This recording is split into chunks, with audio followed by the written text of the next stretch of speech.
strong and weak. There was a proud tree in the forest. He was tall and strong. There was a small herb next to the tree.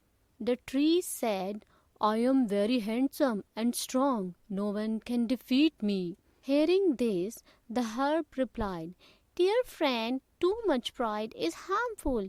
Even the strong will fall one day. A strong wind blew. The tree stood firmly.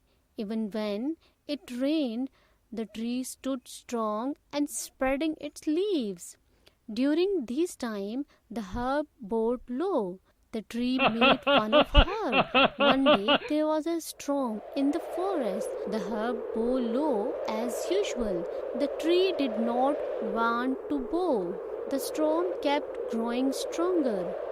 The tree could no longer bear it. He felt his strength giving away. He tried his best to stand up, but in the end he fell down. That was the end of the proud tree.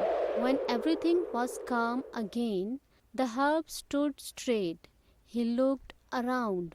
He saw that the proud tree had fallen. Moral: Pride goes before a fall.